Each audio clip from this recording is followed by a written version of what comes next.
내용 있죠? 마지막 문장. 자, 해암 하담하고 인잠 우상이라. 바다 해자, 그 다음에 짤함. 짤함이 다규별 아닙니까? 예? 다규. 그 옆에 함자가요. 예. 짤함자가 옆에 다규자 쓰는 거 아니에요? 아니요. 저게 맞습니다. 짤함자. 네. 요걸로 썼어요? 예, 예. 이건 술맛 개념으로 해서 저기 아닌데. 이게 짤람빼고예요. 예. 그 다음에 혹시 다른 아마 책에 아마 그렇게 썼을 수도 있습니다. 그 다음에 물하자에 맑을 땀. 그래서 바닷물은 짜고 강물은 싱거우며 단박하다 이렇게 표현하죠. 단박하다라고 할 때. 그 다음에 인잠 우상이라. 비늘린 자, 잠길 잠자, 기두 날상자. 다시 말해 비늘이라고 하는 것은 여기서는 물고기를 상징해서 표현하는 거죠. 그래서 비늘이 있는 물고기는 물속에 잠기고, 그 다음에 우라고 할 때는 기두자, 다시 말해서 날개가 있는 짐승, 다시 말해서 날짐승은 난이라 이렇게 되어 있네요. 우리가 그 지도, 첫 번째가 천도가 되고 두 번째가 지도가 되고 세 번째가 인도 가운데에서도 자 사람을 다스렸던 바로 성인지 도를 다루고 있습니다. 그래서 천지인 삼재 가운데에서 자 사람이 붙어있는 바로 땅에 대해서 표현한 것이 제2절이죠. 그래서 2절에서는 땅이라고 하늘에 있는 기운과 빛, 그죠? 색이죠. 기운과 색으로 인해서 기운과 색이라고 하는 것은 바로 음양의 이치입니다. 그 음양의 이치가 바로 땅을 만나서 모든 형체를 이룬다 그랬죠. 형체를 이루고 그 형체마다 각 물건들의 맛이라는 것이 있습니다. 그래서 형과 미로서도 표현될 수 있다라고 했고, 그 마지막에 그러니까 천지현황이라고 할 때 천지현황이라고 할 때는 바로 빛의 색으로 표현했었죠. 그리고 2절의 마지막이라고 하는 부분은 바로 땅의 맛으로 표현을 하고 있는 내용입니다. 그래서 바닷물은 짜고 강물은 단박하다라는 말로 표현했습니다. 하나를 가르쳐 주면은 몇 가지를 들을 줄 안다 그랬죠? 네? 천재들 막 모이셨네. 잠깐만요. 소리가 좀 커서.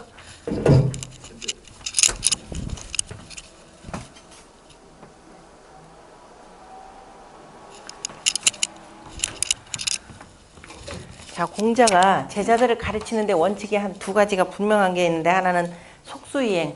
최소한 배우러 올 때는 뭐예요?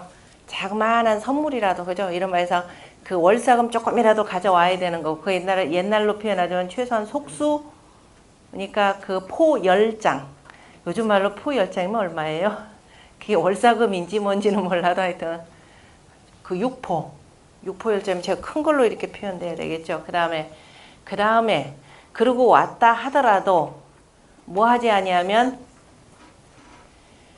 논어 공부하신 분들 좀 있을 것 같은데요.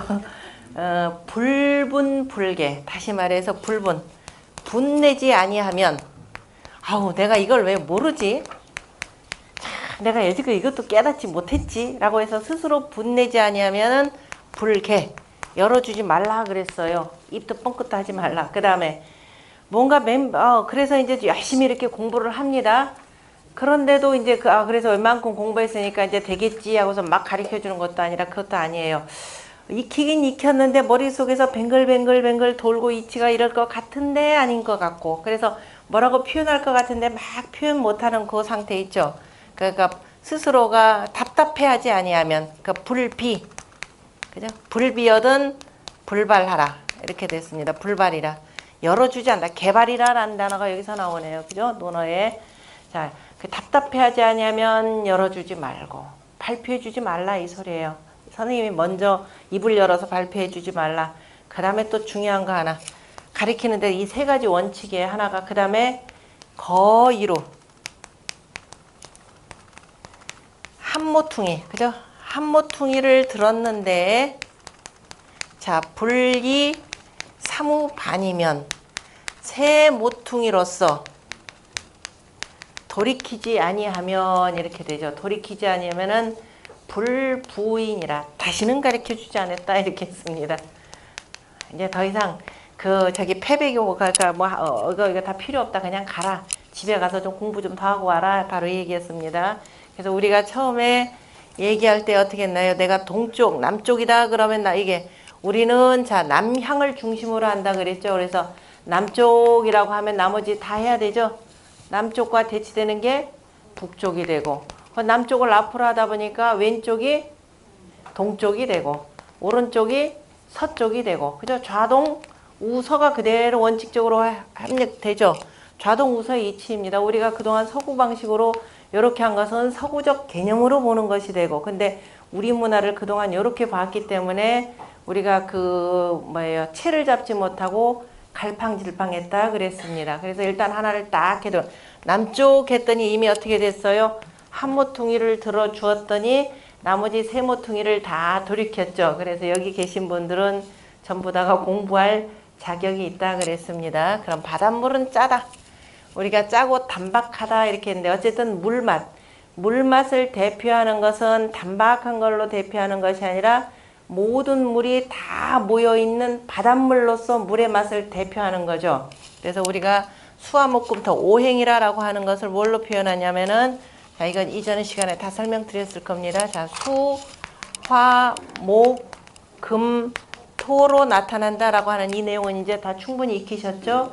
그래서 이제 그럼 물의 맛이라고 하는 것은 모든 물이 모여있는 바로 바닷물 맛. 그래서 짠맛으로 대표를 하고 그 다음에 불이라고 하는 것은 타고 남는 거니까 뭐예요? 쓴맛이 되겠죠? 쓴맛이 되고 그 다음에 나무의 맛은 모든 나무의 맛은 요즘 사람들은 잘 모를 거예요. 그죠? 나무라고 하는 것은 나무를 태우고 난 그 액이 있을 겁니다. 그것이 초산이죠. 강력한 나무의 초산입니다. 그래서 나무의 맛은 신맛으로 대표를 하고 금의 맛이라고 하는 것은 금은 쇠는 베는 거죠. 그래서 아린 맛이라고 해서 뭐라고 하는가요? 금은 매운맛이 되는 거죠. 신맛이다라고 하는 것. 잠깐만.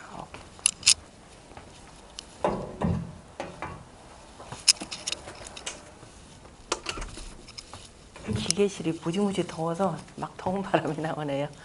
자, 신맛이 되고 중앙토의 맛은 모든 것은 다 땅속에서 여무는 거죠. 땅에서 여물기 때문에 바로 감이라 그랬습니다. 이렇게 해서 하나를 들면 여기는 3개가 아니라 나머지 4개를 다 오행의 이치로 해서 돌이킬 줄을 아셔야 되는 겁니다. 그 함이라고 하나 배우면서 나머지 그죠 4가지 맛 다 오미가 되는 거죠. 우리가 색이라고 할 때 색도 이미 공부를 했죠. 동방은 청이요. 그 다음에 남방은 주요. 그 다음에 서방은 백이요. 북방은 현이요. 현이 정색입니다. 그 다음에 중앙토는 누를 황자의 황이라 그랬죠. 그래서 기본적으로 5색을 기본으로 하고 무지개 색깔은 몇 가지 색깔이더라? 참 눈들이 좋아가지고요. 적외선, 자외선까지 다 봐요. 우리가 7색깔 무지개라 배운 것은요. 과학 시간에 제가 프리즘 통과해서 색 분석을 했을 때 나오는 겁니다. 우리 눈에는 죽었다 깨어나도 선녀가 뭐 타고 내려와요? 두레박 타고 내려오죠. 선녀가 뭐 타고? 5색 무지개 타고. 옛날 동화책. 아마 여기 계신 엄마들 어렸을 때 애들 열심히 동화책 읽어줬죠. 우리나라 동화책 읽어주면서 맨날 5색 무지개 타고 어쩌고저쩌고 하면서 얘기는 해놓고 막상 본인들더러 대답하라 그러면은 애들 읽어준 거 따로 그 다음에 과학 시간에 배운 거 따로 그러다가 나중에 애들이 조금 더 왜라고 하는 과학책 읽고 엄마 동화책에서는 5색이라고 해놓고 나서 여기서 7가지라고 하면은 물어보면 어떻게 대답할 거예요? 한 번도 생각 안 했죠? 애들한테도 그냥 이렇게 외워둬라고 이렇게 강요를 하다 보니까 애들도 차마 미처 물어볼 생각을 안 해요. 애들로 하여금 끊임없이 물어보게 만들어야 됩니다. 그리고 내가 안다고 절대로 답해주면은 안 돼요. 뭘까 하고 생각해보라 그래요. 그럼 지 멋대로 막 이것저것 될 거 아니에요. 그 중에서 요만큼이라도 꼬투리를 잡아가지고 그렇지 해가면서 자꾸 생각을 펼치게끔 해주는 게 선생의 도리입니다. 여기 나중에 이제 할아버지 되고 할머니 돼가지고 또 손주들도 가끔 얘기를 해야 될 경우 많을 거예요. 그럴 때 절대로 그냥 가르쳐주지 마세요. 하늘 천자는 요렇게 쓴다. 이거 하지 마세요. 하늘이 뭘까를 먼저 얘기를 하셔야 됩니다. 그죠? 한에 대해서 얘기하다가 그러면 하늘이라는 것을 한자로는 어떻게 표현할까? 그죠? 마음속에 네가 생각하는 하늘이라는 모습을 얘기하라 라고 하면서 글자를 가르쳐 주셔야 돼요. 하늘천자, 따지자, 거물련자, 하늘천, 따지, 거물련, 누르왕. 아이고 우리 손주 참 똘똘하다. 이렇게 하면 똘똘한 게 아니에요. 그죠? 사람이 바보가 아닌 이상은 보고 있는 거 가르쳐 주면 다 할 줄 알게 돼 있습니다. 그래서 항상 이치를 따져서, 그러니까 맛 하나 가르쳐 주면 이렇게 되고, 물이라고 하는 것도 이 저기 뭐야 일반 그 강물이나 샘물이나 이런 물들은 기본적으로 단박한데, 그죠? 맛이 대체적으로 맛이 없는데 무미한 거죠. 물맛이 좋다. 우리는 그냥 물맛 좋다 합니다. 물맛 좋다라고 하는 것은 그 속에 미네랄 성분들이 조금씩 녹아 있는 경우죠. 물은 원칙상 기본적으로 그 무미한 맛입니다. 근데 모든 근데 물을 왜 짠 맛으로 대표하느냐? 물은 바로 모든 물이 다 모여 있는 바닷물이 짜기 때문에. 왜냐하면 육지에 있는 그 요즘 말로 표현하자면 나트륨 성분이 있는 것은 물에 녹죠. 그 물에 녹아 있는 것들이 전부 다가 그래서 아래로, 물은 가장 아래로 흐르니까 녹아서 흘러 내려가서 바닷물이 짜게 된 거죠. 바닷속에서 맷돌이, 요술 맷돌이 계속 돌아서 짠 게 아니고, 그죠? 자, 그래서 함이라 표현했습니다. 자, 이 소금을 우리가 그 바닷물을 가둬 가지고 햇빛에다 말리면은 정제된 소금의 모습이 바로 이렇게 돼 있습니다. 그러니까 소금 노라고 할 때 노자는 이 글자를 만드는 사람들은 자, 이른바 암염, 유럽에서는 암염을 주로 쓰죠. 그 산에서 캐가지고, 굴에서 캐가지고 씁니다. 그 얘기는 그 옛날 그쪽이 바다였다라는 그 얘기가 되겠죠. 그래서 그 암염인데, 암염은 덩어리이기 때문에 이렇게 보기가 어려워요. 그래서 걔네들은 주로 가루 소금들 많죠. 그런데 우리는 뭐냐면은 그 갯벌에서, 그죠? 갯벌에서 물 막아 놓고 만들어 놓은 소금이기 때문에 바로 이 모양입니다. 모양이 소금은 정육면체라 그랬죠? 정육면체 아닌지 긴지는 오늘 저기 굵은 소금 사가지고 보시면 돼요. 잘 그동안 살피지 못하셨던 분들. 그 애기들 가리킬 때도 서로 애들 소금을 식탁에다 놓고 부신 이 소금 가르쳐 주는 것이 아니라 그저 굵은 소금을 먼저 가르쳐 줘야 돼. 이게 소금이다 라고 해서. 그 소금 모양이 어떻게 생겼을까? 그러면 네모나게 생겼습니다. 그냥 네모하지 말고 면이 몇 개니 하고 물어보면 되겠죠. 그러면 육면이죠. 그 모양이 전부 다 똑같을 겁니다. 길이가. 그럼 정육면체 이렇게 되죠. 그럼 정육면체입니다. 그런데 이거는 입체형이 되고, 입체형이라 해봤자 제가 여기서 그린 건 평면이죠. 그러니까 이거를 그림으로 그리려면 어느 한 면을 이렇게 그려야 되겠죠. 그런데 소금이 어때요?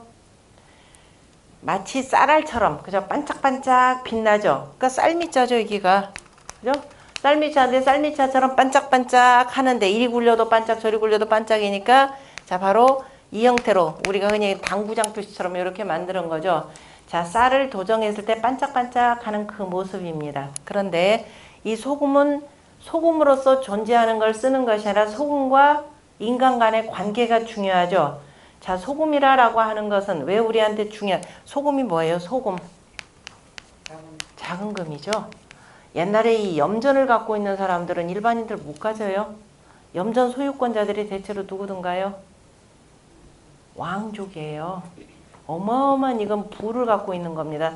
요즘에 염전 그럼 우스꽝스럽게 여기지만은 옛날에 염전은 이 부유한 층, 그러니까 왕족이 아니면은 함부로 가질 수가 없는 겁니다. 그래서 이 소금은 왜냐면 모든 음식에 다 들어가는 거예요. 다 들어가서 맛을 중화를 시키는 거죠. 적절한 맛을 맞추게 해줍니다. 여기서 전복자를 치는 거예요. 우리가 고산지대다, 저 어디 뭐 사막 오지다, 거기서 사람이 산다라고 할 때는 무슨 얘기냐면은 소금을 구할 수 있는 곳이 있다 이 얘기입니다. 저 아프리카 같은 경우도 이 그 물이 많아가지고 더 이상 소금이 없을 것 같은데 이 사람들 일부 사람들은 소금 채취하기 위해서 산에 있는 어떤 나무들, 풀들 뜯죠. 풀 이렇게 해서 그 막 짓지어 가지고서는 정제하다 보면 거기서 짠 소금이 나온답니다. 그러니까 아무리 인간이 오지에서 산다, 그럼 분명히 어디선가 소금을 구할 수 있는 곳이 있습니다. 그러니까 사람이 사는 곳은 어딘지가 하여튼 소금을 구할 수 있는 곳이다. 그래서 모든 곳에다 집어넣어서 전복자라고 하는 것은 가운데 중이 되는 거죠. 맛을 적절하게 조화를 시킨다라는 뜻입니다. 이게 소금 로자죠. 그러니까 같은 소금 로 쓰더라도 이거는 암염에서 저 땅속에서 채굴한 것이 아니라 염전에서 캐온 것이다라는 그 소금을 보셔야 됩니다. 그런데 이 소금이라고 하는 것은 자 모든 음식에 다 집어넣죠. 다함자입니다. 다함자 모든 곳에다가 다 집어넣어 가지고 자 적절히 간을 맞춘다 이렇게 되니까 우리가 간간하다라는 말로 쓰는 거죠. 그래서 간간한 맛을 내는 것이 짠맛입니다. 옆에 있는 함이다라고 할 때 함자는요. 잘 보시면은 우리가 아는 글자 내에서 이거 공부했죠. 무슨 글자였죠? 5번째 천간무죠.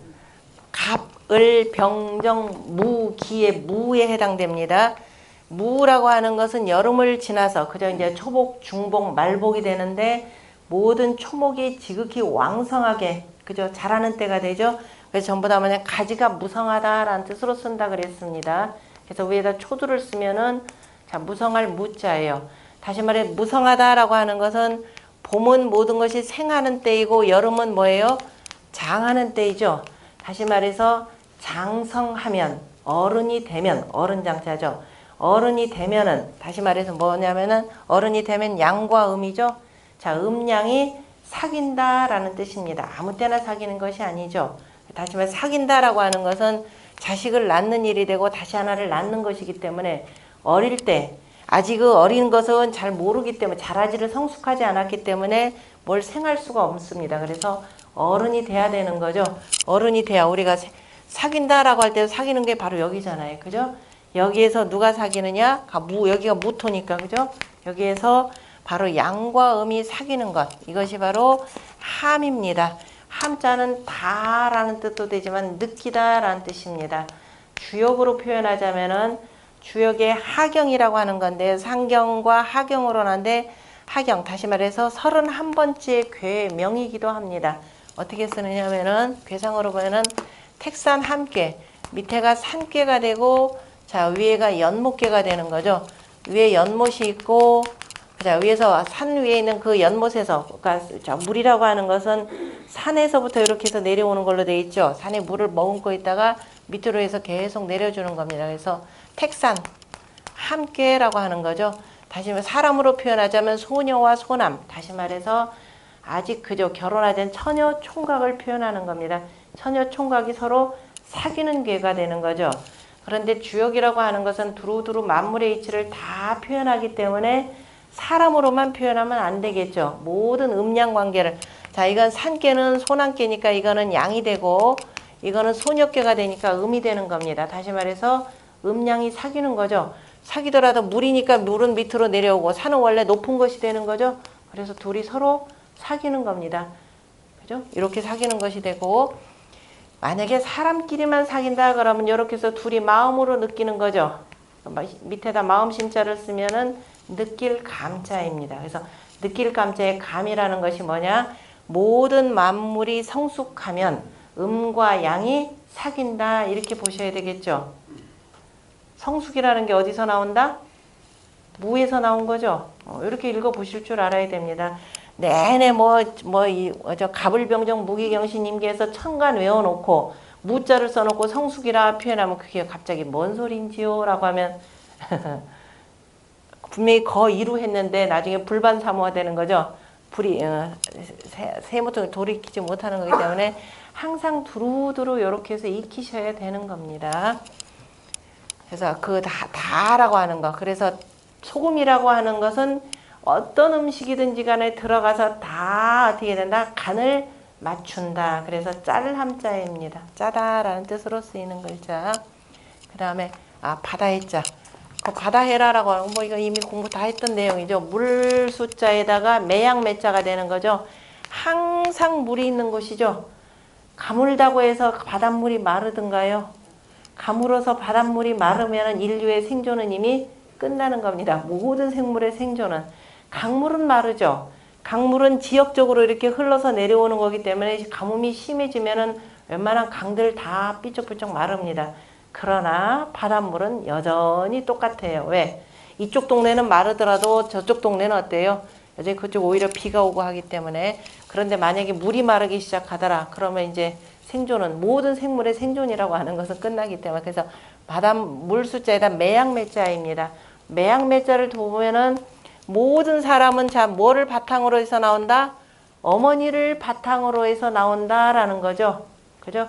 어머니 없이 나오는 그 생물이라고 하는 것은 없습니다. 만물의 대지는 바로 만물의 어머니가 되는 거죠. 그래서 대지 어머니 개념으로 해서 나온다는 매양매자. 그 다음에 강이라라고 하는 것은 강하라고 돼 있죠. 강도 돼 있고 하도 돼 있고 강하라고 하는데 가히 물이라 할만하다라는 거죠. 가자가 어디서 나왔냐면 오를 가자 입구자에다가 장정정자가 되는 거죠. 천간으로 표현하자면 갑을 병 정에 해당되는 거죠. 자 정이라고 하는 것은 자 네 번째 천간 정하지만 아까 뭐라고 그랬어요? 모든 만물이 무럭무럭 장성한 거죠. 그래서 장정정이라고도 쓰는 겁니다. 생긴 모양이 뭐를 닮아서? 못을 닮아서 못정이라고도 하고 또 고무래를 닮아서 고무래정이라고 표현합니다. 고무래정, 못정으로만 알다가는 이건 전혀 모르는 거죠. 그러니까 기본적으로 네 번째 천간정인데 그 얘기는 뭐냐면 하늘에서 양기운이 막 내려서 뭐예요? 기둥이, 그죠? 줄기가 무럭무럭 자란다라는 이런 뜻으로 쓰이는 정자입니다. 사람으로 표현하면은 기운이 센 장정을 표현하는 거고요. 그래서 그러한 장정이, 그죠? 그 밝은 데서 그러한 장정이 하는 말은 어떻다? 옳다. 이렇게 해서 옳을 가짜입니다. 그래서 가히 물이라 할 만하다라고 하는 것은 그만큼 물이 많다. 되겠죠? 이렇게 되는 겁니다. 이 표현을 잘 못하는 것은 뭐냐면 제가 지금까지 한 말이 어려운 거 하나도 없죠. 순우리말로 쭉 풀었습니다. 그러니까 이제 그 말에 대한 표현력이라는 것이 그냥 갖다 끌어다 붙이지 말고 이치를 잘 살피면 끊임없이 계속 나오게 돼 있습니다. 그 다음에 하자가 되고 강자는 무슨 의미라고 그랬어요? 그렇게 해서 많은 이 물인데 저 윗물과 아랫물, 그죠? 를 이어주는 것이 되는 거죠. 저 윗물이라고 하는 것은 하가 되고 천이 되고 계곡되는 이 물들이 어디까지? 바닥까지, 그죠? 바닥까지 쭉 이어지는 그 사이의 중간물이라는 것이 바로 강물이라. 그러니까 상류의 물과 그 하류의 물들을 다 합쳐가지고 강으로 바다로 흐르게 하는 것, 그것이 강이라고 표현하는 것이고요. 그 다음에 담이라고 하는 말, 담박하다. 담박하다에 보면은 물 숫자가 2개가 있어요. 그 다음에 우리가 무슨 말을 담화한다, 말씀 담할 때 이렇게 써요. 담화라고 할 때 담소를 나눈다 이렇게 쓰죠. 담소, 담화. 이때 담자는 어떻게 말하는 거예요? 입에 개거품 물고서는 막 열변통하는 건가요? 물 숫자가 2개 있는데요. 어떻게 차분히 막 불꽃 염자인데 제가 보기에는 막 입에 개거품 물면서 막 얘기하는 걸 것 같은데 바로 그러니까 이게 중요한 거죠. 이게 그러니까 불꽃 염자가 되는 거죠. 불이라고 하는 것은 위로 염상한다라고 하는 염상 개념에서 불꽃 염자가 되는데 요 글자는 어디서 왔느냐면은 여기서 나온 거죠. 자, 다시 말해서 담백하다. 물맛 가운데 최고로 담백한 물. 우리 어떤 물든 어떤 샘 마셔보면 물맛 좋다. 그죠? 이 맛 무슨 맛 난다. 그러는데 순수한 물. 요즘에 정제수들 뭐 눈에다 뭐 한다고 정제수들 많이 쓰죠. 정제된 물. 다시 말해서 옛날식으로 표현하자면은 수증기로 이렇게 해서 엉겨진 물들이죠. 밥하면서 그 다음에 소뚜껑에 다 걸려있는 이 물들 맛보니까 어때요? 맛이 하나도 없죠. 바로 이 담박하다라고 하는 것은 요즘 말로 표현하면은 증류수에 해당되는 물입니다. 그러니까 불 떼가지고 그때 맺혀있는 수증기가 엉겨져 가지고 만들어진 물 이렇게 되는 거죠. 그러니까 물맛 가운데 최고로 담박한 물이 되고 또 담백이라고도 표현하죠. 그 다음에 이 물 숫자 대신에 말씀 문자를 집어넣었으니까 이게 막 거품 무는 얘기가 아니라 말 가운데 무슨 말? 담백한 말. 그죠? 너 이렇게 막 노여움도 없고 그렇다고 지나치게 한쪽으로 슬프거나 지나치게 기쁘거나 그렇지 않고 지극히 온화한 정도의 그 말을 담이라 이렇게 그래서 우리가 사람들끼리 담소를 나눈다 그러면 조용조용히, 그죠? 화기애애한 분위기로 하는 것이 되고, 대통령이 연두에 보면 무슨 담화문을 발표한다라고 하는 것도 바로 그죠? 일련의 그 계획표들을 쭉 그죠? 뭐라고 어떻게 하느냐? 그냥 차분하게 얘기하는 것, 그것을 이제 담화라 이렇게 표현을 합니다. 그 다음에 인잠우상이라 비닐린자의 비닐린자 고기여자는 자 고기여자에다가 쌀미자에다가 어겨질 천자를 쓴 글자입니다. 고기라고 하는 것은 기본적으로 모든 고기 형태는 이렇게 되죠. 그래서 여기가 보통 이제 여기 입에 해당되고, 전이라라고 하는 것은 가운데 개념이 되는 거죠. 그리고 여기 밑에는 바로 꼬리 개념, 꼬리를 이렇게 표현한 글자가 되고, 자, 그 고기에 보면 비닐들이 어떻게 되냐. 자, 아까 고기 모양으로 한번 요런 식으로 해서 서로 어긋나 있는 거죠. 그죠? 이렇게 해서, 자, 어긋나 있는 이 형태입니다. 어긋나 있는 형태인데, 어긋나게 비닐이 요렇게 나오면서 어떻다?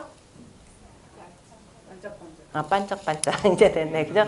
쌀미자로만 보지 마시고, 반짝반짝 간다. 이렇게 보시면 되는 겁니다. 그죠? 어긋나 있으면서 반짝반짝 빛난다. 라는 뜻이 되는 거죠. 보인다. 이런 뜻이 되는 겁니다. 밝게 보인다. 우리가 이웃이라고 표현할 때도 이웃닌자를 어떻게 쓰느냐? 이렇게 쓰죠. 여기다가 골, 읍자를 이렇게 쓰죠. 요즘에 이거는 요 글자가 원래 원칙이죠. 옆으로 가야 골, 읍 되는데, 보통들 책 보면 이제 잘못 쓰여가, 이건 잘못이라 이거 실은 이거 통하기도 해요. 언덕부자를 쓰죠. 자, 옛날에는 언덕이라고 하는 건 구라고 하는 것도 이제 마을의 한 단위가 되니까, 원 글자는 바로 여기에 해당됩니다. 그러니까 도읍지에 집들이 많이 모여 있는 모습들을 표현한 것이고요. 비닐린자, 그 다음에 인잠, 잠길 잠자죠. 잠길 잠자, 어겨질 천자는 이미 다리가 엇갈려서 나아가는 모습을 표현한 글자가 되고, 이 글자가 아래 위로 쓰이면은 요렇게도 쓰인다라고 하는 것. 그 다음에 잠긴다라고 하는 것은 물속에 잠기는, 자맥질에서 푹 들어가는 거예요. 들어가면은 우리가 숨을 뭘로 쉬느냐면은 코로는 못 쉬죠. 입으로 가끔 이제 버금버금해서 힘을 내쉴 때는 입을 푹 내쉬는 데서 가로알자를 쓴 글자입니다. 가로알자. 그 다음에 기도자의 우자. 기도자 그러면 날개 깃이 되는 거죠. 날개 깃인데 날개가 양쪽에 나란히 서 있는 모습이죠. 다시 말해서 새 몸통이 이렇게 돼 있고 양쪽에 날개치는 모습이 되는 거죠. 두 날개를 표현한 것이 되고, 우리가 그 지붕을 표현할 때 한옥의 모든 지붕은 정면을 보면은 안 되죠. 정면을 보면 어쨌든 간에 네모난 형태로 보이잖아요. 그래서 지붕 구조를 가지고 집을 얘기할 때는 바로 옆모습을 보고 표현을 하는 겁니다. 귀와 꿀이 저 위에서부터 이렇게 내려온 모습이 마치 뭐와 같아서 새가 그죠? 날기 위해서 나는 모습 같다. 그래서 이런 경우를 바로 우진각 지붕이라 이렇게 표현합니다. 우진각이라 표현하고요. 이왕이면 또 하나 이렇게 이제 아까 이제 그 우진각 지붕 형태를 이렇게 만들려면은 뭐가 필요하냐면 나무가, 여기가 추녀마루라 그러죠. 그죠? 추녀라 그러죠. 추녀하고 처마하고 뭐 여기도 밑에고 여기가 요 앞쪽에 정면의 지붕 밑을 처마라 그러고 이 지붕의 옆면 쪽에 요 밑을 추녀 아래라 이렇게 표현하죠. 그러니까 옛날에 집에 갔을 때 어디 가서 이제 우리가 비를 피한다라고 할 때 내가 추녀 밑으로 피했는지 아니면 처마 밑으로 피했는지 이것도 정확하게 표현하셔야 됩니다. 이 추녀마루를 우진각 지붕을 하는 추녀마루를 만들어야 되는데 추녀마루가 소나무 이렇게 길은 걸 만들어야 돼. 길면서 적절하게 휘어진 것을 찾아야 됩니다. 이 좁은 한반도 땅에서 이거 구하기 쉽지 않아요. 그죠? 그래서 아주 큰 궁궐의 공사 아니면 이건 못 만듭니다. 그죠? 조선시대는 어디를 마지막으로 이 우진각 지붕이 있느냐면은 수원 화성이죠. 수원 화성을 끝으로 해서 화성의 그 중에 하나가 장안문인가요? 지금 하나 있을 거 팔달물? 기억 안 나. 그쪽을 끝으로 해서 이 우진각 지붕은 없어집니다. 왜? 이런 나무 구하기도 힘들고 이후에 뭐 일제시대 때 다 간발하면서 이제 없어지고 그 다음에 이제 이렇게 굉장히 웅장하죠. 이 정도 지붕도 엄청나게 크고 웅장하고 대신에 어떻게 하느냐 한번 꺾고 다시 또 하나 더 떼는 방식으로 그러다 보니까 지붕이 그렇게 못 만들고 대신에 여기다가 그저 빈 공간을 놔두는 거죠. 그냥 나무떼기 대놓고 막 이렇게 해서 나머지 이렇게 되는데 한번 꺾이니까 꺾인 모습이 뭐처럼 보인다? 8팔자라처럼 보이고 그죠? 그래서 새가 날개 참새작자를 써서 팔짝 지붕 이렇게 표현합니다. 그러니까 우진가 그러면 큰 새가 월월 나는 모습이고 작은 새가 팔짝팔짝 하는 그 모습이 되고 그 다음에 하나가 아예 없이 대표적인 지붕 그냥 없이 두 개가 맞고 그냥 쭉 해서 박공을 내리든가 하는 방식이 있죠. 그냥 벽체로 두는 거. 두 지붕이 서로 등을 여기서 맞대고 있다 그래서 이런 경우는 맞배 지붕 이렇게 표현을 합니다. 참조 삼아서 알아두시고요. 그 다음에 기도자. 그래서 이 깃이 되고 깃이 어긋나 있는 거 삐뚤어진 것을 안일삐자로 이렇게 씁니다. 어긋나 있는 것을 이렇게 쓰고 이 새가 이제 연습하다가 쫙 날아오르는 이 모습은 밑에서부터 위로 쭉 올라가니까 날개를 활짝 핀 모습을 이렇게 표현해요. 그죠? 이렇게 펴놓고 밑에 쫙 올라가는 거. 그리고 나서 오를 승자를 여기다 쓰는 거죠. 자, 오를 승자는 이렇게 쓰는데 이거 겹치니까 빼고 이렇게 쓰는 겁니다. 이게 바로 비상한다라는 겁니다. 아래서부터 위로 쫙 올라갈 때. 이건 자체가 부수입니다. 그 다음에 인잠 우상, 날상자라고 하는데 그래서 새들은 날 때 보통은 큰 새들이야 혼자서 주로 이렇게 다니지만은 뭐 큰 새들도 같이 뭐 최소한 몇 마리씩은 떼지어 다니긴 다녀요. 대체로 새들이 나는 모습들은 떼지어 날죠. 그죠? 떼지어 나는 것. 보통 떼를 짓는데 우리가 빌려다 쓰는 글자가 하나가 있죠. 무리를 이루는데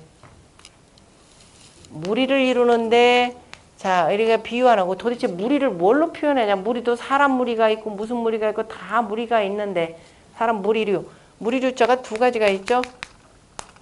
이 류자가 있고 그 다음에 이 무리가 있고 그죠? 군가 있고 유가 있죠. 이 무리는 뭐가 되냐면 양으로 돼 있죠.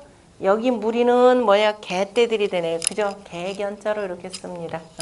그래서 어쨌든 자 무리라고 할 때 무리를 대표하는 것은 보통 요걸로 씁니다. 양이라고 하는 것은 특히도 떼지어서 다니기 때문에 그래서 새들이 떼지어서 쫙 나는 모습을 바로 뭐냐면 양떼처럼 보이게 되는 거죠. 그래서 양떼처럼 쭉 모여서 하늘을 나는 모습을 그래서 날상 이렇게 표현을 합니다. 자 양이 무리지니까 바닷물이 만약에 저 양들이 언덕 위에서 이렇게 오르락 내리락 하는 모습이 마치 뭐와 같더라? 뭐 바닷물이 출렁출렁 하는 것과 같다. 그래서 이렇게 쓰죠. 양자를.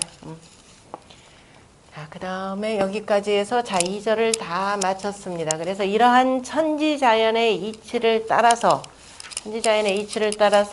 자, 하늘에서는 자, 다시 한번 최종 정리합니다. 하늘에서는 바로 하늘의 도가 양과 음의 도가 되는 거죠. 그 음양이 사귀면서 자, 이 낮과 밤이 같으면은 자, 봄 같으면서 양이 점점 많아지면은 춘분. 그죠? 여름 봄이 되고 그 양기운이 지극히 많아지는 계절이 여름이 되고 그다음에 음양의 기운이 같으면서 점차 음기운이 많아지는 때는 가을. 겨울이라고 하는 것은 양기운보다 음기운이 많은 때라고 해서 자, 음양에서 사시가 나오는 거죠. 사시에서 다 사시를 우리가 농사철에 맞게 자르려고 하다 보니까 달을 기준으로 해서 책력을 만듭니다. 그것이 바로 그대로 달력이 되는 거죠. 달력, 월력입니다. 그래서 달력을 만들었는데 해가 이렇게 한 바퀴 삥 도는 동안에 달은 12번 보름달이 되고 초승달이 되고 하는 거죠. 차고지고 하는 겁니다. 그런데 이 운행의 도수가 며칠 차이가 난다 그랬죠. 대략 1년이면 12일 정도 차이가 나니까 3년에 한 번씩 윤달을 두고 5년에 2번을 두고 이렇게 해서 1년이라는 단위를 만드는 거죠. 그것이 앞에서 나왔던 어떤 거예요? 윤여 성세가 됩니다. 바로 이 1년, 사시 12달 이걸 기준으로 해서 뭘 만드느냐? 율도량형을 만든다 그랬습니다. 자, 다시 말해서 음악의 율여라고 하는 12율여를 바탕으로 해서 그 다음에 도량형도 다 여기서 나온다 그랬죠. 우리가 피리약자에서 214개의 부수 가운데 마지막 글자에서 설명 다 드렸습니다. 자, 그래서 어쨌든 그런 걸 만드는 게 전부 다 누구냐면은 성인이에요. 그 다음에 땅속에 들어가 있는 여러 가지 이런 보장들이나 땅속에 있는 그 물건들을 가지고 또 다양하게 만드는 것도 자, 사람들이 만드는 거죠. 만들어서 쓰기는 하지만은 그 다음에 문제는 사람이 사람을 다스릴 때는 어떻게 해야 되느냐라는 겁니다. 그래서 천지인 삼재라고 하는 것은 천지, 하늘과 땅, 그죠? 하늘과 땅의 그 이치를 그대로 이어받아서 그걸 다스린 사람, 천지인 삼재라고 할 때 바로 이 인이라고 하는 것은 기본적으로 성인입니다. 천지자연의 저 이치, 법도에 참여해서 사람들이 어떻게 살아야 될지, 그래서 그 다스리는 도를 만드는 것, 이거죠. 음양이 사귀는 요토. 그래서 이 글자를 무슨 글자라고 한다? 예라 그런다 그랬죠. 무슨 예? 사귈 예, 다스릴 예의 예자입니다. 그래서 이 사귀는 도가 뭐냐라고 하는 바로 이 중심에서 다스리는 이 군주의 덕을 표현하는 것이 바로 여기가 되는 거죠. 그래서 성인지 도라고 표현했고 그 정치라고 하는 것은 논어에서 나오는 말로